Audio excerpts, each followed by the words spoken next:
Hello my dear friends and my dear students, welcome to our YouTube channel civil with Sudhir. ಇವತ್ತಿನ ಈ ಒಂದು ವಿಡಿಯೋದಲ್ಲಿ KPCL AE exam ಏನು ಮುಂದಿನ ತಿಂಗಳು ಆಗೋದಿದೆ 18ನೇ ತಾರೀಕು.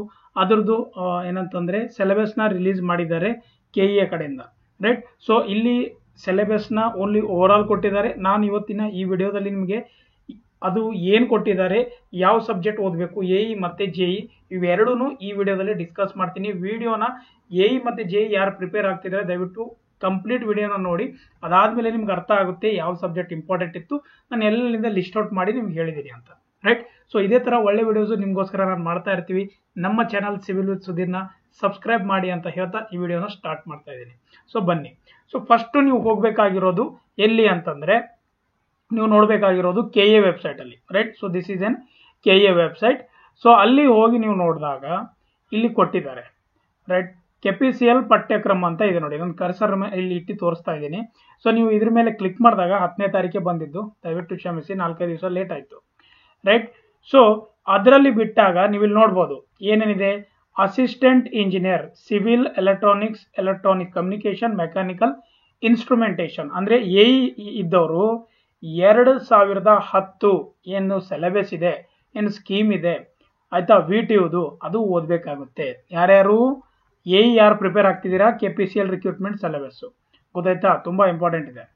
Junior engineer, so junior engineer nothing but diploma ಯಾರು ಓದಿದಿರಲ್ಲ, ಸೊ DTE ಸಿಲೆಬಸ್ ಏನಿದೆ ಅದು 2010 ಏನಿತ್ತು 2010ರಲ್ಲಿ ಅದನ್ನು ನೀವು ಓದಬೇಕಾಗುತ್ತೆ. ಯಾರ್ಯಾರು civil, electrical, electronics, mechanical, automobile ಎಲ್ಲರೂ ಓದಬೇಕು.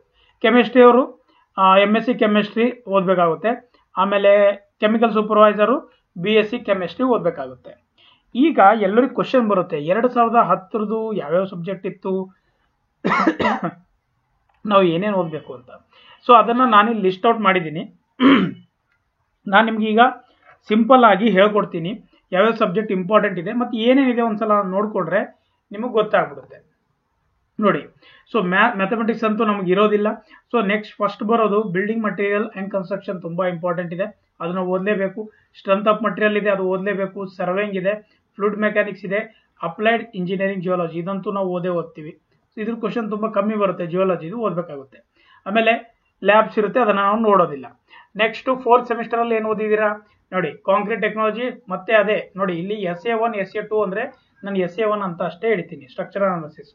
ಮತ್ತೆ ಸರ್ವೆ ರಿಪೀಟ್ ಆಗಿದೆ, ಸೊ ಅದನ್ನು ಇಲ್ಲಿ ಬರೋದಿಲ್ಲ ಇವಾಗ. ಸೊ ಇದನ್ನು ಬರೋದಿಲ್ಲ, ಇದು ಇಲ್ಲ, ಇದು ಇಲ್ಲ, ಇದು ಇಲ್ಲ. 4 ಸಬ್ಜೆಕ್ಟ್ ಅಂತೂ ಹೋಯ್ತು. ಬಿಕಾಸ್ ಸೆಕೆಂಡ್ ಇದೆ ಕಾಂಕ್ರೀಟ್ ಟೆಕ್ನಾಲಜಿ ಒಂದೇ ಈ ಸೆಮಿಸ್ಟರಲ್ಲಿ ಓದೋದು, CT ಒಂದೇ. ಹೈಡ್ರೋಲಿಕ್ಸ್ ಆ್ಯಂಡ್ ಹೈಡ್ರೋಲಿಕ್ಸ್ ಮಷೀನ್ಸ್ ರೇಸ್ 5th ಇದೊಂದು ಓದಬೇಕಾಗುತ್ತೆ, ಹೈಡ್ರೋಲಿಕ್ಸ್. ಆಮೇಲೆ ಬಿಲ್ಡಿಂಗ್ ಪ್ಲಾನಿಂಗ್ ಡ್ರಾಯಿಂಗ್, ಇದರಲ್ಲಿ ಓದೋದೇನು ಇಲ್ಲ, ಜಸ್ಟ್ ನಿಮಗೆ ಗೊತ್ತಿದ್ರೆ ಸಾಕು, ಆಯ್ತು. ಇದರಲ್ಲಿ 2 ಸಬ್ಜೆಕ್ಟ್ ಓದೋದು 4th ಸೆಮಿಸ್ಟರಲ್ಲಿ. ನೆಕ್ಸ್ಟ್ ಬಂದ್ಬಿಟ್ಟು 5th ಸೆಮ್ಮಲ್ಲಿ ನೋಡಿ ಇಂಪಾರ್ಟೆಂಟ್ ಅಂದರೆ ಮ್ಯಾನೇಜ್ಮೆಂಟ್ ಬೇಡ ನಿಮಗೆ. ಡಿಸೈನ್ ಆಫ್ RCC ಸ್ಟ್ರಕ್ಚರ್ಸ್ ಅಂದರೆ RCC ಓದಬೇಕಾಗುತ್ತೆ. ಸ್ಟ್ರಕ್ಚರ್ ಅನಾಲಿಸಿಸ್ 2 ಅಂತ ಇದೆ, ದಯವಿಟ್ಟು ಇದನ್ನು ಓದಬೇಕಾಗುತ್ತೆ. ಜಿಯೋ ಟೆಕ್ನಿಕಲ್ ಇಂಜಿನಿಯರಿಂಗ್ ಆಯ್ತಾ 1 ಅಂತ ಇದೆ. ಆಮೇಲೆ ನೆಕ್ಸ್ಟ್ ಸೆಮಿಸ್ಟರಲ್ಲಿ 2 ಅಂತ ಬರುತ್ತೆ, ಅದನ್ನು ಓದಬೇಕಾಗುತ್ತೆ, GT ಅಂತೀವಲ್ಲ. ಸೊ ಅದು ಸಾಯಿಲ್ ಮೆಕ್ಯಾನಿಕ್ಸ್, ಅದು ಸೇಮೇ. ಹೈಡ್ರೋಲಜಿ ಒಂದು ಓದಬೇಕಾಗುತ್ತೆ, hydrology irrigation transportation. Hydraulics machine lab ಇದೆ, ಲ್ಯಾಬ್ನ ಬಿಟ್ಬಿಡಿ. ನೆಕ್ಸ್ಟು ಏನಂತಂದರೆ ಎನ್ವೈರ್ಮೆಂಟಲ್ ಇಂಜಿನಿಯರಿಂಗ್ 1, 2 ಅಂತ ಬರುತ್ತೆ, ಅದು 2 ಓದಬೇಕಾಗುತ್ತೆ. ಡಿಸೈನ್ ಆಫ್ RCC ಸ್ಟ್ರಕ್ಚರ್ಸು ಇದು ನೀವು ಓದಿಲ್ಲ ಅಂದ್ರೂ ನಡೆಯುತ್ತೆ, ಬಟ್ ಅದರಲ್ಲಿ ತುಂಬ ಎಲ್ಲ ಕಾಂಪ್ಲಿಕೇಟೆಡ್ ಇರುತ್ತೆ, ಜಸ್ಟ್ ಫಾರ್ಮುಲಾ ಸ್ಟೆಪ್ಸ್ ಗೊತ್ತಿದ್ರೆ ಸಾಕು. ಟ್ರಾನ್ಸ್ಪೋರ್ಟೇಷನ್ ಇಂಜಿನಿಯರಿಂಗಲ್ಲಿ 2 ಅಲ್ಲಿ ಏನು ಬರುತ್ತೆ, ರೈಲ್ವೆ, ಹಾರ್ಬರ್, ಟನಲ್ ಇವೆಲ್ಲ ಬರುತ್ತೆ. 1 ಅಲ್ಲಿ ಬರೀ ಹೈವೇ ಇತ್ತು, ಆಯಿತಾ, ಯಾವಾಗ 2010ರಲ್ಲಿ ನಾನು ಹೇಳ್ತಾ ಇರೋದು, ಇವಾಗಲ್ಲ. ಜಿಯೋ ಟೆಕ್ನಿಕಲ್ 2 ಅಂತ ಬರುತ್ತೆ, ಆಯಿತಾ, ಅದು ಕಂಟಿನ್ಯೂಷನ್ ಪಾರ್ಟ್ ಇದೆ ಜಿಯೋಟೆಕ್ದು. Hydraulic structures and irrigation design drawing ಅಂತ ಇದೆ ಇದು, ರೈಟ್. ಸೊ ಇದು ಡ್ರಾಯಿಂಗ್ ಬಗ್ಗೆ ಕೇಳ್ತಾರೆ, ಬಟ್ ಇದ್ರ ಬಗ್ಗೆ ಏನಂತಂದರೆ ನಾವು ಜಾಸ್ತಿ ನಿಮ್ಗೆ ಏನು ಓದೋದು ಬೇಕಾಗಿಲ್ಲ. ಸೊ ಇಲ್ಲಿ ನೀವು ಓದಬೇಕಾಗಿರೋದು ಬರೀ 3 ಸಬ್ಜೆಕ್ಟ್ ಇದೆ. ನೆಕ್ಸ್ಟು ಇಂಪಾರ್ಟೆಂಟು ಎನ್ವೈರ್ಮೆಂಟಲ್ 2 ಅದೇ ಇದೆ. ಡಿಸೈನ್ ಆಫ್ ಸ್ಟೀಲ್ ಸ್ಟ್ರಕ್ಚರ್ ಇದೆ ನೋಡಿ, ಇದು ಓದಬೇಕು. ಎಸ್ಟಿಮೇಷನ್ ತುಂಬ ಇಂಪಾರ್ಟೆಂಟ್ ಇದೆ 7th ಸೆಮಿಸ್ಟರಲ್ಲಿ, ರೈಟ್. ಇವೆರಡು ಸಬ್ಜೆಕ್ಟು ತುಂಬ ಇಂಪಾರ್ಟೆಂಟ್ ಇದೆ. ಇದು ಒಂದು PSC, ರೈಟ್. PSC ಒಂದು, ಎಸ್ಟಿಮೇಟಿಂಗ್ ಆ್ಯಂಡ್ ಕಾಸ್ಟಿಂಗ್ ಒಂದು, ಆಮೇಲೆ ಸ್ಟೀಲ್ ಸ್ಟ್ರಕ್ಚರ್ಸ್ ಒಂದು, ರೈಟ್. ಸೊ ಇದು ಓದಬೇಕಾಗುತ್ತೆ, ರೈಟ್. ಸೊ ಆಮೇಲೆ ನೀವು ಎಲೆಕ್ಟಿವಲಿ ಯಾವುದಾದ್ರೂ ಒಂದು ಸಾಲಿಡ್ ವೇಸ್ಟ್ ಮ್ಯಾನೇಜ್ಮೆಂಟ್ ಯಾವುದು ಇರುತ್ತೆ ಅದು ಓದಬೇಕಾಗುತ್ತೆ. ಸೊ ಇಲ್ಲಿ ಓದಬೇಕಾಗಿರೋದು ನೆಕ್ಸ್ಟು ಅಡ್ವಾನ್ಸ್ ಕಾಂಕ್ರೀಟ್ ಟೆಕ್ನಾಲಜಿ ಮತ್ತು design and drawing of steel structures. ಈಗ ಇಷ್ಟೆಲ್ಲ ನಾನು ನೋಡಿದ್ಮೇಲೆ ನೋಡಿ ಇದ್ರದ್ದು ಇಷ್ಟೊಂದು ಡೀಟೇಲ್ ಆಗಿದೆ. ಇದು ಸಿಲೆಬಸ್ ನಿಮಗೆ ಕಾಪಿ ಬೇಕಾದರೆ ನಾನು ಶೇರ್ ಮಾಡ್ತೀನಿ. ಈಗ ಒಂದು ಕ್ವಶನ್ ಬರುತ್ತೆ, ಸರ್ ಇಷ್ಟೊಂದು ಸಬ್ಜೆಕ್ಟ್ನ ನಾವು ಒಂದೇ ಸಲ ಬರೀ 100 ಮಾರ್ಕ್ಸಿಗೆ ಹೆಂಗೆ ಓದೋದು ಅಂತ. ಸೊ ನಾನು ಏನು ಮಾಡಿದ್ದೀನಿ ಅಂದರೆ ಲಿಸ್ಟ್ ಔಟ್ ಮಾಡಿದ್ದೀನಿ. ಮತ್ತೆ ಇಂಪಾರ್ಟೆಂಟ್ ಸಬ್ಜೆಕ್ಟ್ ಯಾವುದಿದೆ, ಇವಾಗ ಇಷ್ಟು ಕಮ್ಮಿ ಟೈಮಲ್ಲಿ ನೀವು ಯಾವ ಥರ ಪ್ರಿಪೇರ್ ಆಗ್ಬೋದು ಅಂತ ನಾನು ನಿಮಗೆ ಹೇಳ್ಕೊಡ್ತೀನಿ, ಬನ್ನಿ. ಸೊ ಈಗ ನೀವು ನೋಡ್ಬೋದು important subject from VTU syllabus ಏನಿದೆ ನೋಡಿ. ಸೊ ಈಗ ನಾವು ಅಲ್ಲೆಲ್ಲ ಓದಿರೋದು ನಾನು ಇಲ್ಲಿ ಇನ್ನೊಂದ್ಸಲ ಲಿಸ್ಟ್ ಔಟ್ ಮಾಡಿದ್ದೀನಿ. ಇವಾಗ ಇಂಪಾರ್ಟೆಂಟ್ ಸಬ್ಜೆಕ್ಟ್ ಯಾವುದಿದೆ, ಸರ್ವೆ, MOC, SWAM, RCC ಇವೆಲ್ಲ ನಿಮ್ಮ ಸ್ಕ್ರೀನ್ ಮೇಲೆ ಕಾಣಿಸ್ತಾ ಇರೋದು ಇವೆಲ್ಲ ಇಂಪಾರ್ಟೆಂಟ್ ಸಬ್ಜೆಕ್ಟು. ನಾನು ಏನು ಮಾಡಿದ್ದೀನಿ, ಆ ಸಿಲೆಬಸ್ ಇಂದ ಲಿಸ್ಟ್ ಔಟ್ ಮಾಡಿ ಇಲ್ಲಿ ಹಾಕಿದ್ದೀನಿ ಅಷ್ಟೇ. ಸೊ ಬ್ರಿಡ್ಜ್ ಇಂಜಿನಿಯರಿಂಗ್ ಇರಲಿಲ್ಲ, ಬಟ್ ಆದರೂ ನೀವು ಯಾವಾಗ ಏನಂತಂದ್ರೆ ಹೈಡ್ರೋಲಿಕ್ ಸ್ಟ್ರಕ್ಚರ್ಸ್ ಓದ್ತಿರಲ್ಲ ಅದರಲ್ಲಿ ಇದೊಂದು ಬರುತ್ತೆ, ರೈಟ್. ಸೊ ಇವೆಲ್ಲ ಏನಿದೆ ಸಬ್ಜೆಕ್ಟ್ಸ್ ಇದೆ.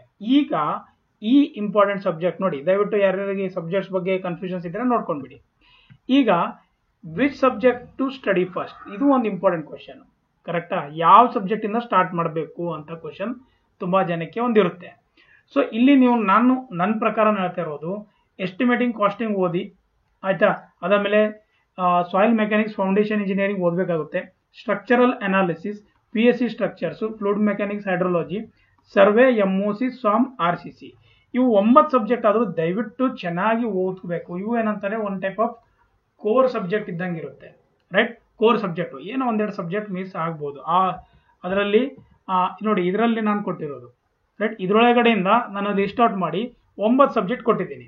ಸೊ ನನಗೆ ಇಷ್ಟು ಬರುತ್ತೆ ಸರ್, ನನಗೆ ಇನ್ನೂ ನೆಕ್ಸ್ಟ್ ಹೇಳಿ ಅಂತಂದರೆ ಟ್ರಾನ್ಸ್ಪೋರ್ಟೇಷನ್ ಇಂಜಿನಿಯರಿಂಗ್ ಓದ್ಕೊಳ್ಳಿ, ಅದೊಂದು ಇಂಪಾರ್ಟೆಂಟ್ ಇದೆ, ಅದನ್ನು ನೀವು ಬೇಕಾದರೆ ಓದ್ಕೋಬೋದು, ಆಯ್ತಾ, ರೈಟ್. ಸೊ ನೋಡಿ ಕನ್ಸ್ಟ್ರಕ್ಷನ್ ಟೆಕ್ನಾಲಜಿ ನಿಮ್ಗೇನು ಜಾಸ್ತಿ ಓದೋದು ಬೇಕಾಗಿಲ್ಲ, ಕಾಂಕ್ರೀಟ್ ಟೆಕ್ನಾಲಜಿನೂ ಓದೋದು ಬೇಕಾಗಿಲ್ಲ, ಜಾಸ್ತಿ ಓದೋದು ಬೇಕಾಗಿಲ್ಲ. ಬಿಕಾಸ್ ಅದರಲ್ಲಿ ಏನು ಜಾಸ್ತಿ ಓದೋದು, ಜಸ್ಟ್ ಮೆಮರೈಸು, ಅರ್ಥ ಅಂಡರ್ಸ್ಟ್ಯಾಂಡಿಂಗ್ ಮಾಡ್ಕೊಳ್ಳೋದು ಅಷ್ಟೇ ಇರುತ್ತೆ, ಗೊತ್ತಾಯ್ತಾ. ಸೊ ಈ ಸಬ್ಜೆಕ್ಟ್ಸ್ಗಳಲ್ಲಿ ಸ್ವಲ್ಪ ಫಾರ್ಮುಲಾಸ್ ಇರುತ್ತೆ, ಸ್ವಲ್ಪ ಪ್ರಾಬ್ಲಮ್ಸ್ ಇರುತ್ತೆ. ಅದಕ್ಕೆ ಇವು 9 ಸಬ್ಜೆಕ್ಟ್ನ ದಯವಿಟ್ಟು ಫಸ್ಟು ಓದ್ಕೊಳ್ಳಿ, ರೈಟ್. ಸೊ ಈ MOC ಅಲ್ಲಿ ಏನೂ ಇರೋದಿಲ್ಲ, ಬಟ್ MOC ತುಂಬ ಇಂಪಾರ್ಟೆಂಟ್ ಇದೆ, ಗೊತ್ತಾಯ್ತಾ. Material of construction or building construction, ಏನು ನಮಗಂತೂ ಮಟೀರಿಯಲ್ ಆಫ್ ಕನ್ಸ್ಟ್ರಕ್ಷನ್ ಇತ್ತು, ಈಗ ನಿಮಗೆ ಬಿಲ್ಡಿಂಗ್ ಕನ್ಸ್ಟ್ರಕ್ಷನ್ ಅಂತ ಮಾಡಿರ್ತಾರೆ, ಈಗ ಮತ್ತೆ ಬರೋರಿಗೆ ಬೇರೆ ಬೇರೆ ಮಾಡಿರ್ತಾರೆ, ಸರಿನಾ. ಸೊ ಈ 9 ಸಬ್ಜೆಕ್ಟ್ನ ದಯವಿಟ್ಟು ಎಇಗೆ ಯಾರು ಪ್ರಿಪೇರ್ ಆಗ್ತಿದ್ರಲ್ಲ, ಸೊ ಎಇಗೆ KPCL ದಯವಿಟ್ಟು ಈ 9 ಸಬ್ಜೆಕ್ಟ್ ಆದರೂ ಚೆನ್ನಾಗಿ ಓದ್ಕೊಂಡು ಅದ್ರ ಮೇಲೆ ಇರೋ MCQsನ ಮಾಡ್ಕೊಂಡು ಹೋಗಿ. ನೆಕ್ಸ್ಟ್ ಬರೋದೀಗ diploma subject from DTA 2010 syllabus ಪ್ರಕಾರ ನಾನು ನೋಡಿ ಡೈರೆಕ್ಟಾಗಿ ಲಿಸ್ಟ್ ಮಾಡಿಕೊಟ್ಟು ನಿಮಗೆ ರೆಡಿಮೇಡ್ ಫುಡ್ ರೆಡಿ ಮಾಡಿದ್ದೀನಿ, ಆಯಿತಾ. KPCL JE ಎಕ್ಸಾಮ್ಗೆ ಯಾವುದು ಇಂಪಾರ್ಟೆಂಟ್ ಇದೆ. ಈಗ ನಾನು ಯಾವ ಥರ VTL ತೋರಿಸಿದೆ 3rd, 4th, 5th, 6th, 7th, 8th ಎಲ್ಲ ಸೆಮಿಸ್ಟರಲ್ಲಿ ಸಿವಿಲ್ ಇಂಜಿನಿಯರಿಂಗ್ದು ಎಇಗೆ ಯಾವ್ಯಾವ ಸಬ್ಜೆಕ್ಟ್ ಇಂಪಾರ್ಟೆಂಟ್ ಇದೆ ಅಂತ, ಸೇಮ್ ಅದೇ ಥರ ಡಿಪ್ಲೊಮಾದನ್ನು ನಾನು ಇಲ್ಲಿ ಲಿಸ್ಟ್ ಔಟ್ ಮಾಡಿದ್ದೀನಿ. ಫಸ್ಟ್ ಸೆಮ್ ಸಬ್ಜೆಕ್ಟ್, ಫಸ್ಟ್ ಸೆಮ್ಮಲ್ಲಿ MOC ಇಂಜಿನಿಯರಿಂಗ್ ಡ್ರಾಯಿಂಗ್ 1 ಅಂತ ಇದೆ, ರೈಟ್. ಆಮೇಲೆ ಸೆಕೆಂಡಲ್ಲಿ ಸರ್ವೆ 1, ಇಂಜಿನಿಯರಿಂಗ್ ಡ್ರಾಯಿಂಗ್ 2 ಅಂತ ಇದೆ. ಅಂದರೆ ಇಲ್ಲಿ ಓದಬೇಕಾಗಿರೋ ಸಬ್ಜೆಕ್ಟ್ ಯಾವುದು, MOC 1, drawing 1, engineering drawing 1, survey 1, ಇವು 3, ಆಯಿತಾ. 2 ಸೆಮಿಸ್ಟರಲ್ಲಿ ಮೂರೇ ಇಂಪಾರ್ಟೆಂಟ್ ಇರೋದು. ಆಮೇಲೆ ಥರ್ಡ್ ಸೆಮ್ಮಲ್ಲಿ SWAM ಓದಬೇಕಾಗುತ್ತೆ, water supply, survey 2, construction technology, building planning drawing, ಇದು ಓದೋದಿದೆ. 4th ಸೆಮ್ಮಲ್ಲಿ ಹೈಡ್ರೋಲಿಕ್ಸು, ಸ್ಯಾನಿಟರಿ, ಕಾಂಕ್ರೀಟ್ ಟೆಕ್ನಾಲಜಿ. ನಾನು ಮೊದಲೇ ಹೇಳಿದ್ದೆ ಕನ್ಸ್ಟ್ರಕ್ಷನ್ ಟೆಕ್ನಾಲಜಿ, ಕಾಂಕ್ರೀಟ್ ಟೆಕ್ನಾಲಜಿ ಓದೋದು ಬೇಕಾಗಿಲ್ಲ, ತುಂಬ ಈಸಿ ಇರುತ್ತೆ, ಅದರಲ್ಲಿ ಏನು ಜಾಸ್ತಿ ನಮಗೆ ಮೆಮೊರೈಸ್ ಮಾಡೋದಿರೋದಿಲ್ಲ. ನೆಕ್ಸ್ಟ್ ಇದು ಇಂಪಾರ್ಟೆಂಟ್ ಇದೆ, RCC subject, water resource important, estimating important, transportation, irrigation, ಇವೆಲ್ಲ 5th ಸೆಮ್ಮಲ್ಲಿ ಇರೋ ಎಲ್ಲ ಸಬ್ಜೆಕ್ಟು ಓದಬೇಕಾಗುತ್ತೆ, ಗೊತ್ತಾಯ್ತಾ. 5th ಸೆಮ್ಮಲ್ಲಿರೋ ಎಲ್ಲ ಸಬ್ಜೆಕ್ಟು ಓದಬೇಕಾಗಿರುತ್ತೆ. ಡಿಸೈನ್ ಆಫ್ ಸ್ಟೀಲ್ ಸ್ಟ್ರಕ್ಚರ್ ಓದಬೇಕು, ಮ್ಯಾನೇಜ್ಮೆಂಟ್ ಓದಬೇಕಾಗುತ್ತೆ, project management. Geotechnical engineering ಇದೆ, ಬಟ್ ಅಷ್ಟು ತುಂಬ ಜಾಸ್ತಿ ಕ್ವಶನ್ ಬರೋದಿಲ್ಲ, ತುಂಬ ಕಮ್ಮಿ ಬರುತ್ತೆ. ಯಾವುದು, ಡಿಪ್ಲೊಮಾ ಪಾಯಿಂಟ್ ಆಫ್ ವ್ಯೂ ಇಂದ, ರೈಟ್. ಇವೇನಿದೆ ಸಬ್ಜೆಕ್ಟ್ ಇದೆ. ಮತ್ತೆ ಕ್ವಶನ್, ಇಂಪಾರ್ಟೆಂಟ್ ಕ್ವಶನ್, ಇಷ್ಟೆಲ್ಲ ಓದೋಕ್ಕೆ ನಮ್ಮ ಹತ್ರ ಎಲ್ಲಿ ಟೈಮ್ ಇದೆ ಸರ್, ಬರೀ 1 ಮಂತ್ ಇದೆ ಇವಾಗ ಅಂತ. ಸೊ ಅದಕ್ಕೂ ಒಂದು ಸೊಲ್ಯೂಷನ್ ನಾನು ತೊಗೊಂಡು ಬಂದಿದ್ದೀನಿ. So start with the following subject or study only these following subject. ಇಷ್ಟಾದರೂ ಓದ್ಕೊಂಡು ಹೋಗಿ ಅಂತ ನಾನು ಹೇಳ್ತಾ ಇರೋದು. ಇಂಪಾರ್ಟೆಂಟ್ ಸಬ್ಜೆಕ್ಟ್ ಅಂತ ಕೇಳ್ತಾರಲ್ಲ, ಸೊ ಇಷ್ಟಾದರೂ ಓದ್ಕೊಂಡೋಗಿ. ಫಸ್ಟ್ MOC ಓದಲೇಬೇಕು, ಎ ಇರಲಿ JE ಇರಲಿ, MOC ಬರಲೇಬೇಕು. ಮಟೀರಿಯಲ್ ಆಫ್ ಕನ್ಸ್ಟ್ರಕ್ಷನ್, ಸರ್ವೆ ಬರಲೇಬೇಕು, ಎ ಇರಲಿ JE ಇರಲಿ. SWAM ಬರಲೇಬೇಕು, ಆಯಿತಾ. SWAMಲ್ಲಿ ಏನೇನು ಟಾಪಿಕ್ ಓದಬೇಕಂತಂದರೆ ಡೌನ್ಲೋಡ್ ಮಾಡ್ಕೊಳ್ಳಿ, ಏನಂತಾರೆ ಸಿಲೆಬಸ್ನ, ಅದನ್ನು ಓದಿ. ಡಿಸೈನ್ ಆಫ್ ರೇನ್ಫೋರ್ಸ್ ಸಿಮೆಂಟ್ ಕಾಂಕ್ರೀಟ್, ಬರಬೇಕು. ಎಸ್ಟಿಮೇಟಿಂಗ್ ಕಾಸ್ಟಿಂಗ್ ಬರಬೇಕು. ಡಿಸೈನ್ ಆಫ್ ಸ್ಟೀಲ್ ಸ್ಟ್ರಕ್ಚರ್ ಬರಬೇಕು. ಪ್ರಾಜೆಕ್ಟ್ ಮ್ಯಾನೇಜ್ಮೆಂಟ್ ಇಂಪಾರ್ಟೆಂಟ್ ಇದೆ. ಜಿಯೋ ಟೆಕ್ನಿಕಲ್ ಬೇಕಾದರೆ ನೀವು ಅವಾಯ್ಡ್ ಮಾಡಿ, ದಯವಿಟ್ಟು ಇದನ್ನು ಬೇಕಾದರೆ ನಾನೇ ಇಲ್ಲಿ ಕಟ್ ಮಾಡ್ತೀನಿ, ಇದೇನು ಓದೋಕ್ಕೆ ಹೋಗಬೇಡಿ. ಬಿಕಾಸ್ ತುಂಬ ಅಂದರೆ ತುಂಬ ಕಮ್ಮಿ ಬರುತ್ತೆ. ಕ್ವಶನ್ಸ್ ಬರೋದಿಲ್ಲ, ಆಲ್ಮೋಸ್ಟ್ ನೆಗ್ಲಿಜಿಬಲ್, ರೈಟ್. ಅದೇ ಎ ಇದ್ರೆ ತುಂಬಾ ಕ್ವಶನ್ಸ್ ಬರುತ್ತೆ. ಹೈಡ್ರಾಲಿಕ್ಸ್ ಇಂಪಾರ್ಟೆಂಟ್, ಓದಲೇಬೇಕಾಗುತ್ತೆ, ಇದನ್ನು ಕಟ್ ಮಾಡಿ. ವಾಟರ್ ರಿಸೋರ್ಸ್ ಇಂಜಿನಿಯರಿಂಗ್ ಇದು ನೀವು ಓದಲೇಬೇಕು, ಆಯ್ತಾ. ಇವಿಷ್ಟು ಸಬ್ಜೆಕ್ಟ್ ತುಂಬಾ ಇಂಪಾರ್ಟೆಂಟ್ ಇದೆ. ಯಾರು ಜೆಇ ಪಾಯಿಂಟ್ ಆಫ್ ವ್ಯೂ ಇಂದ ನಾನು ಹೇಳ್ತಾ ಇರೋದು. ಜೆಇ ಯಾರ್ಯಾರು ಓದ್ತಾ ಇದ್ದೀರಾ ಇವೆಲ್ಲ ಓದಬೇಕಾಗುತ್ತೆ ಈ ಸಬ್ಜೆಕ್ಟ್ಸ್. ಈ ಸಬ್ಜೆಕ್ಟ್ ಒಳಗಡೆ ಏನೇನು ಓದಬೇಕು ಅಂತ ನಿಮಗೆ ಡೌಟ್ ಇದ್ರೆ ಈಗ 2010 ಏನಿದೆ ಆಯ್ತಾ, ಅದ್ರ ಸಿಲೆಬಸ್ನ ಡೌನ್ಲೋಡ್ ಮಾಡ್ಕೊಳ್ಳಿ ಒಂದ್ಸಲ, ಏನಾದ್ರು ನೆಟ್ಟಲ್ಲಿ ಸಿಗುತ್ತೆ. ಇಲ್ಲ ನನ್ನ ಹತ್ರ ಇದ್ರೆ ನಾನು ನೋಡ್ತೀನಿ, ಶೇರ್ ಮಾಡ್ತೀನಿ, ಆಯ್ತಾ. ಬಟ್ ಇಂಪಾರ್ಟೆಂಟ್ ನಿಮ್ಗೆ ಗೊತ್ತಾಗ್ಬಿಡುತ್ತೆ ಸರ್ವೆಯಲ್ಲಿ ಏನೇನು ಓದಬೇಕು ಅಂತ. ಈಗ if you have a time then study these following subject. ನಿಮ್ಮ ಹತ್ರ ಈ ಸಬ್ಜೆಕ್ಟ್ ನಾನು ಓದಿನಿ, ಎಕ್ಸ್ಪರ್ಟ್ ಆಗಿದ್ದೀನಿ ಸರ್, ನಂಗೆ ನೆಕ್ಸ್ಟ್ ಇನ್ನೂ ಏನಾದರೂ ಓದಬೇಕಾ ಅಂತ ಕೇಳಿದ್ರೆ ನಾನು ಈ ಫಾಲೋವಿಂಗ್ ಸಬ್ಜೆಕ್ಟ್ನ ನೀವು ಓದಿ ಅಂತ ನಾನು ಹೇಳ್ತೀನಿ, ರೈಟ್. ವಾಟರ್ ಸಪ್ಲೈ ಓದಿ, ಕನ್ಸ್ಟ್ರಕ್ಷನ್ ಟೆಕ್ನಾಲಜಿ ಓದಿ, ಬಿಲ್ಡಿಂಗ್ ಪ್ಲಾನಿಂಗ್ ಡ್ರಾಯಿಂಗ್ ಓದಿ, ಸ್ಯಾನಿಟರಿ ಇಂಜಿನಿಯರಿಂಗ್ ಓದಿ, ಕಾಂಕ್ರೀಟ್ ಟೆಕ್ನಾಲಜಿ ಓದಿ, ಟ್ರಾನ್ಸ್ಪೋರ್ಟೇಷನ್ ಇಂಜಿನಿಯರಿಂಗ್ ಓದಿ, ಆಯ್ತಾ. ಇವು ಓದೋ ಸಬ್ಜೆಕ್ಟ್ಸ್ಗಳೇ ಇದೆ.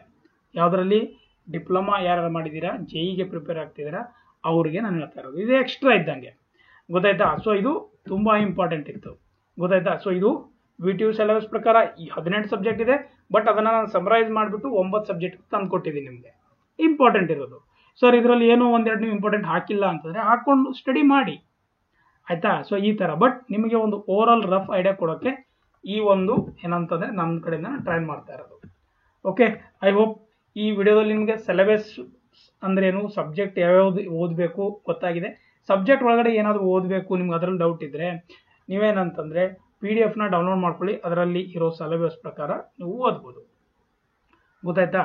ಇವಾಗ ಒಂದು ಇಂಪಾರ್ಟೆಂಟ್ ಪಾಯಿಂಟು ಏನು ಗೊತ್ತಾ, ಈಗ ಬರೀ 18/2 ಎಕ್ಸಾಮ್ ಇದೆ, 18ನೇ ತಾರೀಕಿಗೆ ಎಕ್ಸಾಮ್ ಇದೆ, ರೈಟ್. 18ನೇ ತಾರೀಕಿಗೆ ಎಕ್ಸಾಮ್ ಇತ್ತಂದರೆ ನಾವು ಏನಂತಂದರೆ ಬರೀ 1 ಮಂತ್ ಇದೆ ಇವಾಗ ನಮ್ಮ ಹತ್ರ, ಒಂದು 32 ಡೇಸ್ ಇದೆ, ರೈಟ್. 32 to 33 ಡೇಸ್ ಇದೆ ಅಂತ ತಿಳ್ಕೊಳ್ಳೋಣ. ಇಷ್ಟು ದಿವಸದಲ್ಲಿ ಅಷ್ಟು ಸಬ್ಜೆಕ್ಟ್ ಓದೋದು ಸ್ವಲ್ಪ ಡಿಫಿಕಲ್ಟ್ ಆಗಿರುತ್ತೆ. So go for MCQ maximum questions. MCQ ಯಾರ್ಯಾರಿಗೆ KPCL ಸೀರೀಸ್ ಬೇಕೋ ಅದು ದಯವಿಟ್ಟು ಕಮೆಂಟ್ ಮಾಡಿ. KPCL ಎಕ್ಸಾಮ್ ಯಾರ್ಯಾರು ಬರೀತಾ ಇದ್ದೀರಾ ಕಮೆಂಟ್ ಮಾಡಿ, ರೈಟ್. KPCL ಎಕ್ಸಾಮ್ಸ್ಗೆ ಓಕೆ ಸರ್ ಸಬ್ಜೆಕ್ಟ್ ವೈಸ್ ನನಗೆ MCQ ಮಾಡಿ ಅಂತ ಹೇಳಿದ್ರೆ ನಾನು ಮಾಡ್ತೀನಿ. ಆಲ್ರೆಡಿ ಸರ್ವೇದು ಮಾಡಿಬಿಟ್ಟಿದ್ದೀನಿ, ಆಯಿತಾ. ಒಂದು 800 ಮೆಗಾ ಸೀರೀಸ್ ಮಾಡಿದ್ದೆ ನಾನು, 800 MCQದು ಮೆಗಾ ಸೀರೀಸ್ ಮಾಡಿದ್ದೆ RWS AE ಎಕ್ಸಾಮ್ ಟೈಮಲ್ಲಿ, RWS AE ಎಕ್ಸಾಮ್ ಟೈಮಲ್ಲಿ. ಸೊ ಅದನ್ನು ನೋಡ್ಕೊಳ್ಳಿ, ತುಂಬ ಇಂಪಾರ್ಟೆಂಟ್ ಇದೆ, ರೈಟ್. ಸೊ ಇದಿಷ್ಟು ಹೇಳಿ ಈ ವಿಡಿಯೋನ ಮುಗಿಸ್ತಾ ಇದ್ದೀನಿ. Thank you, will meet in the next video.